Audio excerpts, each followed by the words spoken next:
আজ ক্রেমলিনের একটি কাঁপতে থাকা আঙুল প্রায় ৫,৫০০ কৃত্রিম সূর্য জ্বালানোর ক্ষমতা রাখে। আজ তুমি আবিষ্কার করবে কেন পারমাণবিক নখরওয়ালা ভালুক কখনো কোণঠাসা হয় না। ২১শে নভেম্বর ২০২৪ তারিখে ডিনিপ্র আকাশের দিকে তাকিয়ে দেখে ওরেশনিক রাতভর ছিঁড়ে যাচ্ছে ৭০০ কিলোমিটার ভ্রমণ ম্যাক ১২ রিএন্ট্রিতে একটি গর্ত যেখানে একসময় কংক্রিট ছিল। এবং যদিও এটি কোনো পারমাণবিক আঘাত ছিল না, এটি পুতিনের স্বাক্ষরিত একটি সতর্কতা ছিল। বিশ্লেষকরা ফিসফিস করে বলছেন যে ক্রেমলিন ১৫ মিনিটেরও কম সময়ে ২,১০০টি ওয়ারহেড উড্ডয়নের জন্য প্রস্তুত রাখে। তাদের সারিবদ্ধ করুন এবং আপনি একটি ৩৮ কিলোমিটার ট্রেন তৈরি করবেন, তাদের একসাথে বিস্ফোরণ করুন এবং আপনি ১৪০ মিলিয়ন হিরোশিমার ধ্বংস প্রকাশ করবেন। রাশিয়া পৃথিবীর ১/৩ বেশি পারমাণবিক অস্ত্রাগার রক্ষা করে এবং যুদ্ধের জন্য প্রস্তুত অস্ত্রশস্ত্রে মার্কিন যুক্তরাষ্ট্রের চেয়েও বেশি। তাই গভীর নিঃশ্বাস নিন, কারণ আগামী কয়েক মিনিটের মধ্যে আমরা এমন অস্ত্রাগার উন্মোচন করব যা আপনার পরবর্তী হৃদস্পন্দনের আগে মহাদেশগুলিকে ধূলিসাৎ করতে পারে। নাম্বার ১৩ RS-24 জউস এটি একটি আন্ডারগ্রাউন্ড সাইলো থেকে উৎক্ষেপণ করা যেতে পারে, অথবা মোবাইল প্ল্যাটফর্ম থেকে যা হাজার হাজার কিলোমিটার অজ্ঞাত ভ্রমণ করতে সক্ষম। আর যদি তোমার নজরে আসে তাহলে অনেক দেরি হয়ে গেছে। RS-24 জউস হল রাশিয়ার কৌশলগত অস্ত্রাগারের মুকুটরত্ন। একটি অত্যাধুনিক আন্তঃমহাদেশীয় ব্যালিস্টিক ক্ষেপণাস্ত্র ইকবম, যা প্রাণঘাতী এবং অপ্রতিরোধ্য হতে ডিজাইন করা হয়েছে। কিন্তু জউসকে অন্যদের থেকে যা সত্যিই আলাদা করে তা হল এর ম্যারভ ক্ষমতা, একাধিক স্বাধীন পারমাণবিক ওয়ারহেড, প্রতিটি ভিন্ন লক্ষ্যবস্তুতে কৌশল এবং আঘাত করতে সক্ষম। একটি একক ক্ষেপণাস্ত্র ১০টি পর্যন্ত ওয়ারহেড বহন করতে পারে, প্রতিটির নিজস্ব লক্ষ্যবস্তু এবং গতিপথ রয়েছে। সহজ ভাষায়, একটি জউস এক আঘাতে ১০টি শহরকে নিশ্চিহ্ন করতে পারে। ১১,০০০ কিলোমিটারের বেশি পরিসরের সাথে এটি গ্রহের কার্যত যে কোনো বিন্দুকে কভার করতে পারে। এর নির্দেশিকা ব্যবস্থা জড়তা এবং উপগ্রহ নেভিগেশনকে একত্রিত করে, যা প্রাণঘাতী নির্ভুলতা অর্জনের অনুমতি দেয়। এবং যদি তা যথেষ্ট না হয়, তবে এটি ক্ষেপণাস্ত্র এড়ানোর প্রযুক্তি, অপ্রত্যাশিত গতিপথ এবং ইলেকট্রনিক প্রতিব্যবস্থা দিয়ে সজ্জিত, যা এমনকি সবচেয়ে আধুনিক প্রতিরক্ষা ব্যবস্থাকেও বিভ্রান্ত করার জন্য ডিজাইন করা হয়েছে। ২০১০ সালে চালু হওয়ার পর থেকে RS-24 জউস রাশিয়ান কৌশলগত বাহিনীর মধ্যে অগ্রাধিকারপ্রাপ্ত ক্ষেপণাস্ত্র হয়ে উঠেছে। নাম্বার ১২ 9M729 ওরেশনিক কোনো আকৃতি নেই, কোনো ছবি নেই, শুধু একটি মুখের ঝলকানি এবং ইউক্রেনে একটি গর্ত, এভাবেই ওরেশনিকের আত্মপ্রকাশ। এই মধ্যবর্তী পাল্লার ক্ষেপণাস্ত্রটির পাল্লা ১,০০০ থেকে ৩,০০০ কিলোমিটার, যা এটিকে ইউরোপের অভ্যন্তরে নিখুঁত শিকারি করে তোলে। রাশিয়ান পিছন দিক থেকে নিক্ষেপ করা যথেষ্ট ছোট, কয়েক মিনিটের মধ্যে যে কোনো লক্ষ্যবস্তুকে ধ্বংস করার জন্য যথেষ্ট দীর্ঘ। কিন্তু আসল দুঃস্বপ্ন হল এর মাল্টিপল রিএন্ট্রি ভেহিকেল। ভ্লাদিমির পুতিনের মতে এই ভেহিকেলটি উড্ডয়নের শেষ সেকেন্ডে ম্যাক ১০-এ পৌঁছায়। বিমান প্রতিরক্ষা অপারেটরদের জন্য এটি পলক ফেলার সমতুল্য এবং নিখোঁজ। যদিও অনানুষ্ঠানিক, এটাও বলা হয় যে ওরেশনিক তার অবতরণের সময় কৌশল করে এবং প্যাট্রিয়েট ইন্টারসেপ্টরগুলিকে অন্ধ করতে সক্ষম পাল্টা ব্যবস্থা স্থাপন করে। তাছাড়া এটি পারমাণবিক ওয়ারহেড বহন করতে পারে। তবে ২১শে নভেম্বর ২০২৪ তারিখে ডিনিপ্রোতে তাদের প্রথম হামলা ছিল প্রচলিত। এটি পারমাণবিক শীতকে উস্কে দেওয়ার উদ্দেশ্যে ছিল না, কেবল এটি দেখানোর জন্য যে রাশিয়া যে কোনো জায়গায়, যে কোনো সময় আঘাত করতে পারে। নাম্বার ১১ ৯K720 ইস্কান্দার-M ২০০৬ সালে প্রবর্তিত। এই মোবাইল ডেলিভারি সিস্টেমটি একটি স্বল্পপাল্লার ব্যালিস্টিক ক্ষেপণাস্ত্র স্থাপন করে যা ৫০০ কিলোমিটার পর্যন্ত ভ্রমণ করে এবং ৫ মিটার পর্যন্ত ত্রুটির ব্যবধানে অস্ত্রোপচারের নির্ভুলতার সাথে তার লক্ষ্যবস্তুতে অবতরণ করে। যদিও এটি প্রচলিত উচ্চ বিস্ফোরক বহন করার জন্য ডিজাইন করা হয়েছিল, একই ওয়ারহেড ৫ থেকে ৫০ কিলোটন থার্মোনিউক্লিয়ার চার্জ দিয়ে প্রতিস্থাপন করা যেতে পারে। তবে এর নরক কেবল পেলোডে নয়, যাত্রায়ও রয়েছে। ইস্কান্দার ম্যাক ৬ থেকে ৭-এ পৌঁছায়, কম উচ্চতায় আকস্মিক কৌশল সম্পাদন করে এবং ইলেকট্রনিক ডিকাই চালু করে যা প্যাট্রিয়েট, নাসামস বা SMPT রাডারগুলিকে বিভ্রান্ত করে। মস্কোর জন্য এর অর্থ রাশিয়ান অঞ্চল ছেড়ে না গিয়ে ইউক্রেনের অবস্থানগুলির বিরুদ্ধে তাৎক্ষণিক হাতুড়ি রক্ষকদের জন্য একটি সতর্কতা, যা প্রতিক্রিয়া জানাতে আক্ষরিক অর্থেই খুব দ্রুত আসে। নাম্বার ১০ ও36M18 শয়তান। তারা এটিকে শয়তান ডাকনাম দিয়েছিল কারণ ভয় বলাটা খুব একটা সহজ ছিল না। স্নায়ুযুদ্ধের সময় সোভিয়েত গবেষণাগারে জন্মগ্রহণকারী এই ধাতব দৈত্যটি এখন পর্যন্ত সবচেয়ে ভারী আইসিবিএম, যা 210 টনেরও বেশি ইস্পাত, কেরোসিন এবং কৌশলগত বিপজ্জনক পদার্থ নিয়ে পরিষেবা প্রদান করেছে। 16,000 কিলোমিটারের পরিসরের সাথে এটি গ্রহটি অতিক্রম করতে পারে এবং 1 ঘণ্টারও কম সময়ে ইউরোপ, এশিয়া বা উত্তর আমেরিকার যেকোনো রাজধানীতে আঘাত করতে পারে। এর একটি মায়ভ কনফিগারেশন রয়েছে যা 10টি পর্যন্ত স্বাধীন ওয়ারহেড ধারণ করে, প্রতিটির উৎপাদন ক্ষমতা 500 কিলোটন থেকে 1 মেগাটন পর্যন্ত।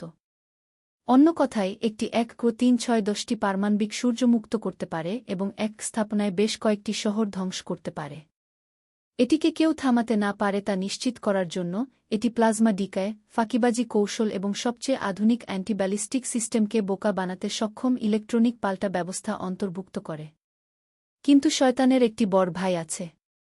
নাম্বার 9, RS-28 সারমাট, শয়তান 2। যদি পুরনো শয়তান ইতিমধ্যেই সাইবেরিয়ার অধীনে শৃঙ্খলিত রাক্ষস হয়ে থাকে, তাহলে ন্যাটো কর্তৃক শয়তান 2 নামে দীক্ষিত RS-28 সারমাটি সেই শৃঙ্খল ভেঙে ফেলেছে। 200 টনেরও বেশি ওজনের এবং জ্বালানি বোঝা সহ এটিকে সাবঅরবিটাল গতিতে চালিত করতে সক্ষম। সারমাট 18,000 কিলোমিটার পর্যন্ত পথ অতিক্রম করতে পারে, গ্রহকে প্রদক্ষিণ করতে পারে এবং যে কোনো ক্ষেপণাস্ত্র ঢালের সবচেয়ে কম সুরক্ষিত কোণ থেকে আক্রমণ করতে পারে। এর মায়ভ-ই মুকুট 15টি পর্যন্ত পারমাণবিক ওয়ারহেড বহন করতে পারে অথবা, যদি ক্রেমলিন দাবি করে, অ্যাভানগার্ড হাইপারসনিক গ্লাইড যান যা ম্যাক 27-এ নেমে আসে, বুদ্ধিমান বজ্রপাতের মতো ঝুঁকে পড়ে। 2023 সালের সেপ্টেম্বরে মস্কো সারমাটকে কার্যকর ঘোষণা করে, কিন্তু 1 বছর পরে একটি পরীক্ষার সময় ক্ষেপণাস্ত্রটি তার সাইলোর ভিতরে বিস্ফোরিত হয়, যার ফলে একটি গর্ত এবং এর নির্ভরযোগ্যতা নিয়ে একটি প্রশ্ন চিহ্ন তৈরি হয়। কিন্তু যখন সারমাট তার শেষ ডানা স্থাপন করবে, তখন বিশ্ব এখন পর্যন্ত নির্মিত সবচেয়ে শক্তিশালী আইসিবিএম দেখতে পাবে। ভূগোলকে ইতিহাসে রূপান্তরিত করতে সক্ষম একটি ক্ষেপণাস্ত্র। নাম্বার 8, ROD-2 টোপোলেম 1997 সালে ক্লাসিক সোভিয়েত আন্তঃমহাদেশীয় ক্ষেপণাস্ত্রের বিবর্তন হিসেবে প্রবর্তিত হয়েছিল। টোপোলেম তৈরি করা হয়নি। এটি বেঁচে থাকার, আক্রমণ করার এবং অদৃশ্য হয়ে যাওয়ার জন্য তৈরি করা হয়েছিল। এই অস্ত্রটি উভয় জগতের সেরা বৈশিষ্ট্যগুলিকে একত্রিত করে। এটি সুরক্ষিত ভূগর্ভস্থ সাইলো থেকে অথবা বিশাল অফরোড ট্রাকে লাগানো মোবাইল প্ল্যাটফর্ম থেকে উৎক্ষেপণ করা যেতে পারে, যার ফলে এটি খুব দেরি হওয়ার আগে শনাক্ত করা অত্যন্ত কঠিন হয়ে পড়ে। এর ভেতরে একটি উচ্চ ক্ষমতাসম্পন্ন পারমাণবিক ওয়ারহেড রয়েছে, যা 11,000 কিলোমিটারেরও বেশি ভ্রমণ করতে সক্ষম এবং স্যাটেলাইটের সাথে সংযুক্ত উন্নত নেভিগেশন সিস্টেমের জন্য অস্ত্রোপচারের নির্ভুলতার সাথে তার লক্ষ্যবস্তুতে আঘাত করতে সক্ষম। কিন্তু টোপোলেমকে সত্যিকার অর্থে একটি কৌশলগত দুঃস্বপ্ন করে তোলে তা হল আধুনিক ক্ষেপণাস্ত্রবিরোধী ঢালকে ব্যর্থ করার ক্ষমতা। এর গতিপথ সোজা নয়, এটি অপ্রত্যাশিত।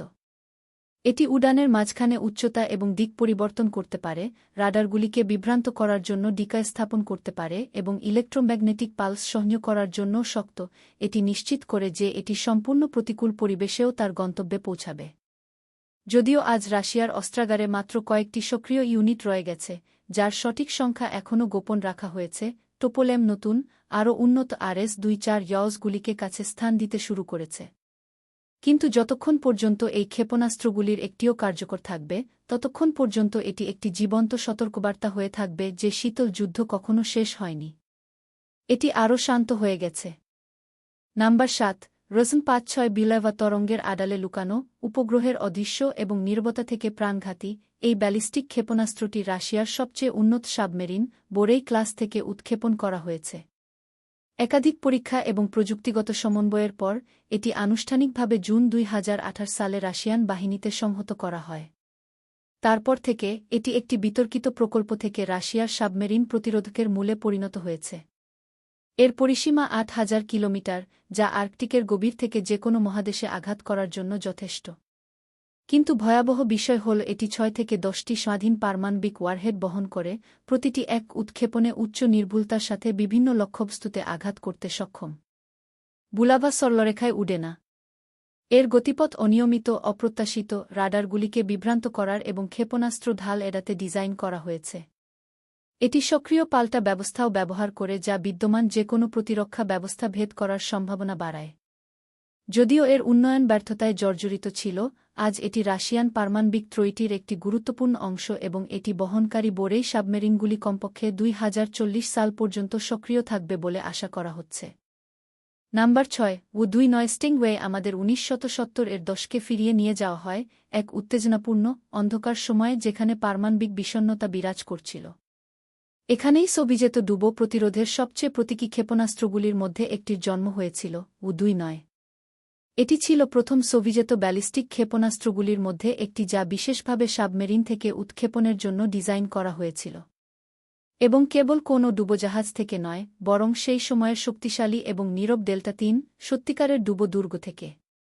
স্টিংরে সাবমেরিন অস্ত্র প্রতিযোগিতার আগে এবং পরে চিহ্নিত করেছিল 6500 কিলোমিটার পর্যন্ত পরিসীমা সহ, এটি তার বাহককে সমুদ্রের গভীরতা ছেড়ে না গিয়ে অন্য মহাদেশের লক্ষ্যবস্তুতে আক্রমণ করতে পারে। তদুপরি, এর একাধিক পারমাণবিক ওয়ারহেড বহন করার ক্ষমতা ছিল, যা এটিকে বিংশ শতাব্দীর সবচেয়ে উত্তেজনাপূর্ণ দশকগুলিতে একটি বাস্তব এবং ধ্রুব হুমকিতে পরিণত করেছিল। ধ্বংসাত্মক কার্যকারিতার বাইরে, স্টিংরে ছিল প্রযুক্তিগত ভিত্তি যার উপর পরবর্তী প্রজন্মের রাশিয়ান সোবম ক্ষেপণাস্ত্র তৈরি করা হতো। যদিও অনেকেই বিশ্বাস করেন যে এটি বন্ধ করে দেওয়া হয়েছে, তবুও কিছু ইউনিট এখনও সক্রিয় থাকতে পারে বলে জানা গেছে, যা এর স্থায়িত্ব এবং সময়ের আগে থেকেই তৈরি নকশার প্রমাণ। নাম্বার 5 পসেইডন স্ট্যাটাস 6 এটি আকাশ থেকে আসে না। রাডারে এর কোনো চিহ্নই থাকে না। আর যখন এটি আসে, তখন পুরো সমুদ্র তোমাকে ধ্বংস করার জন্য উঠে দাঁড়ায়। পসেইডন বা এর নামকরণ স্ট্যাটাস 6 ক্যানিয়ন, এই বিশালাকার ড্রোনটি কোনো ক্ষেপণাস্ত্র বা সাবমেরিন নয়। এটি একটি স্বায়ত্তশাসিত ডুবো পারমাণবিক ড্রোন, যা আন্তঃমহাদেশীয় দূরত্ব অতিক্রম করার জন্য তৈরি করা হয়েছে। অজ্ঞাত। রাশিয়ার প্রতিরক্ষা মন্ত্রণালয় নিজেই এর অস্তিত্ব নিশ্চিত করেছে, এবং এর কাজ যতটা সহজ ততটাই ভয়ঙ্কর, কেবল আগুন দিয়ে নয়, জল দিয়েও সমগ্র উপকূলীয় শহরগুলিকে ধ্বংস করা। পসেইডন একটি বহুমেগাটন পারমাণবিক ওয়ারহেড বহন করে, এটি এতটাই ভয়াবহ যে, যখন পানির নিচে বিস্ফোরিত হয়, তখন এটি একটি তেজস্ক্রিয় সুনামি তৈরি করতে পারে যা শত্রু জাতির বন্দর, নৌঘাঁটি এবং সমস্ত গুরুত্বপূর্ণ অবকাঠামো ধ্বংস করতে সক্ষম। এটি কেবল সরাসরি ধ্বংস নয়, বরং প্রজন্মের পর প্রজন্ম ধরে সমগ্র উপকূলরেখাকে তেজস্ক্রিয়তা দিয়ে দূষিত করছে। 20 ফেব্রুয়ারি 2019 তারিখে, রাশিয়া প্রথমবারের মতো একটি বিশেষায়িত সাবমেরিন থেকে পরীক্ষামূলক উৎক্ষেপণের ফুটেজ প্রকাশ করে। এবং 16 জানুয়ারি 2023 তারিখে, সরকারি মিডিয়া নিশ্চিত করে যে প্রথম ব্যাচটি ইতিমধ্যেই তৈরি করা হয়েছে। রাশিয়ান সূত্র অনুসারে, নৌবাহিনী কমপক্ষে 30টি ইউনিট অর্জনের পরিকল্পনা করছে, যার প্রথম অপারেশনাল মোতায়েনের পরিকল্পনা 2027 বা 28 সালের জন্য করা হবে। নাম্বার 4 F-102 সালে, রাশিয়া চুপচাপ তার সবচেয়ে ভয়ঙ্কর ক্ষেপণাস্ত্রগুলির মধ্যে একটি উন্মোচন করে, F-102 F-101 এর পারমাণবিক সংস্করণ, যা প্রচলিত আক্রমণের জন্য তৈরি। কিন্তু এটি কোনো সাধারণ ক্ষেপণাস্ত্র নয়। এটি Chu-160 ব্ল্যাক জ্যাক বা Chu-95 এর মতো কৌশলগত বোমারু বিমান দ্বারা বহন করা উচ্চ থেকে উড়ে যাওয়ার জন্য ডিজাইন করা হয়েছে। পৃথিবীর অর্ধেক এলাকা অতিক্রমকারী আন্তঃমহাদেশীয় ক্ষেপণাস্ত্রের বিপরীতে, F-102 এর এত বেশি দূরত্বের প্রয়োজন হয় না, এর 5500 কিলোমিটার পরিসীমা যথেষ্ট, যখন আপনার উৎক্ষেপণ প্ল্যাটফর্মটি সরাসরি সমুদ্রের উপর দিয়ে উঠতে পারে, রাডার এড়িয়ে যেতে পারে এবং লক্ষ্যবস্তুর কাছে পৌঁছাতে পারে। প্রতিবেদনগুলি ইঙ্গিত দেয় যে এটি 450 কিলোটন পর্যন্ত পারমাণবিক ওয়ারহেড বহন করতে পারে, যা নাগাসাকি বোমার চেয়ে প্রায় 20 গুণ বেশি শক্তিশালী। এবং এই সমস্ত কিছু, একটি ক্ষেপণাস্ত্রের সংকুচিত যা ভূখণ্ড অনুসরণ করতে পারে, গতিপথ পরিবর্তন করতে পারে এবং আঘাতের ঠিক আগে কম উচ্চতায় উপস্থিত হতে পারে।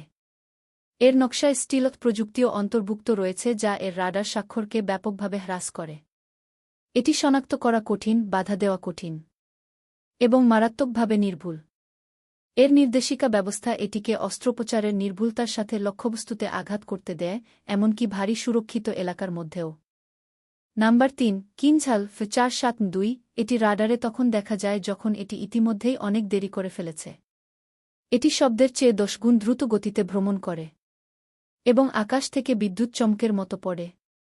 2018 সালে ভ্লাদিমির পুতিন বিশ্বের সামনে উপস্থাপন করেন কিনঝাল, যার নামের অর্থ খঞ্জর কি কোনো সাধারণ ক্ষেপণাস্ত্র নয়। এটি একটি আকাশ থেকে নিক্ষেপযোগ্য হাইপারসনিক ক্ষেপণাস্ত্র, যা অপ্রত্যাশিত কৌশলের সাথে চরম গতির সমন্বয়ের জন্য ডিজাইন করা হয়েছে। এটি ম্যাক 10 এর বেশি গতিতে পৌঁছাতে পারে, যার অর্থ মাত্র 10 মিনিটেরও বেশি সময় ধরে 2000 কিলোমিটার ভ্রমণ করতে পারে। কার্যকর প্রতিক্রিয়ার জন্য সময় না দিয়ে কিয়েভ, ওয়ার্শ বা বুখারেস্টের মতো শহরগুলিতে আঘাত করার জন্য যথেষ্ট। তবে এর গতিই কেবল পশ্চিমা বিশ্লেষকদের আতঙ্কিত করে না। কিনঝাল ক্যান্টি মেই-3-1 এর মতো বিমান থেকে উৎক্ষেপণ করা যেতে পারে, যা এটিকে কৌশলগত গতিশীলতা এবং দুর্দান্ত কৌশলগত নমনীয়তা দেয়া।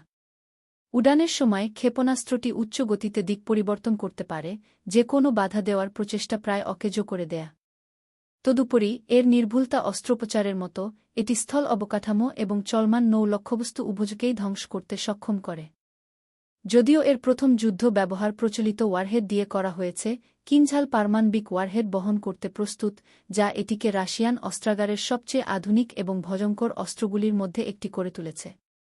এর যুদ্ধে আত্মপ্রকাশ ঘটে 19 মার্চ 2022 সালে, যখন পশ্চিম ইউক্রেনের ইভানো-ফ্রাঙ্কিভস্ক অঞ্চলে একটি ভূগর্ভস্থ অস্ত্র ডিপো ধ্বংস করার জন্য একটি কিনঝাল ক্ষেপণাস্ত্র ব্যবহার করা হয়েছিল।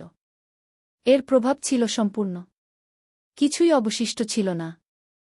নাম্বার 2, অ্যাভানগার্ড ইউ-74 কিভাবে এমন একটি প্রজেক্টাইল থামানো যা কয়েক মিনিটের মধ্যে মহাদেশ অতিক্রম করে এবং পালকের মতো শূন্যস্থানে ঘুরতে পারে?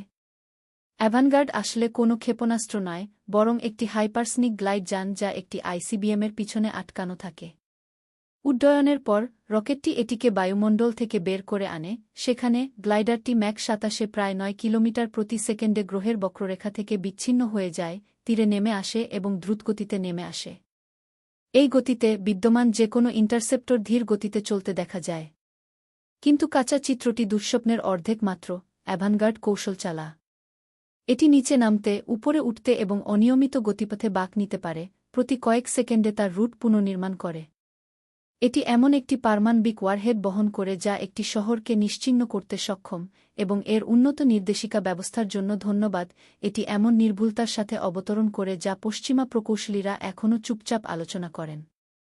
2023 সালের ডিসেম্বর থেকে ওরেনবার্গ ওব্লাস্টের ইয়াসনিতেতের রেড ব্যানার রকেট ডিভিশনের সাথে 11টি অ্যাভানগার্ড সজ্জিত ওর 100 উর্ফ ক্ষেপণাস্ত্র টহল দিচ্ছে। নাম্বার 1, 9 M730 বুরেভেস্টনিক এমন একটি ক্ষেপণাস্ত্র যা কখনো থামে না। এমন একটি উড্ডয়ন যা কয়েকদিন ধরে চলতে পারে। এবং একটি ইঞ্জিন যা পারমাণবিক শক্তিতে জ্বলে। বুরেভেস্টনিক, যা ন্যাটো দ্বারা স্কাইফল নামেও পরিচিত, সম্ভবত রাশিয়ার নতুন অস্ত্রাগারের সবচেয়ে রহস্যময় এবং ভয়ঙ্কর অস্ত্র। ভ্লাদিমির পুতিন 1 মার্চ 2018 তারিখে এটি উন্মোচন করেছিলেন, নতুন প্রজন্মের কৌশলগত ব্যবস্থার অংশ হিসেবে। অন্য কোনো পরিচিত ক্ষেপণাস্ত্রের মতো নয়, বুরেভেস্টনিক প্রচলিত জ্বালানি ব্যবহার করে না। এটি একটি পারমাণবিক ইঞ্জিন দ্বারা চালিত, যা তাত্ত্বিকভাবে এটিকে কার্যত সীমাহীন পাল্লা দেয়া। অন্যান্য ব্যালিস্টিক ক্ষেপণাস্ত্রগুলি অনুমানযোগ্য গতিপথ অনুসরণ করলেও, এটি ঘণ্টার পর ঘণ্টা এমনকি দিনও উঠতে পারে, যতবার ইচ্ছা গতিপথ পরিবর্তন করে, ক্ষেপণাস্ত্র এড়িয়ে, সমুদ্রকে অতিক্রম করে এবং যে কোনো প্রতিরক্ষার দুর্বলতম প্রান্ত দিয়ে প্রবেশ করে। রাডার এড়িয়ে যাওয়ার, ক্রমাগত গতিপথ পরিবর্তন করার এবং অপ্রত্যাশিত রুট দিয়ে লক্ষ্যবস্তুতে পৌঁছানোর ক্ষমতা এটিকে আধুনিক ক্ষেপণাস্ত্র বিরোধী ব্যবস্থার জন্য দুঃস্বপ্ন করে তোলে, যেগুলি কেবল এই ধরনের কিছু থামানোর জন্য ডিজাইন করা হয়নি। যদিও এটি এখনও পরীক্ষার পর্যায়ে রয়েছে এবং এর উন্নয়ন দুর্ঘটনা এবং বিলম্বের দ্বারা জর্জরিত, বার্তাটি স্পষ্ট: রাশিয়া যুদ্ধ করার জন্য অস্ত্র তৈরি করছে না। এটি এমন অস্ত্র তৈরি করছে যা তাদের অসম্ভব করে তোলে।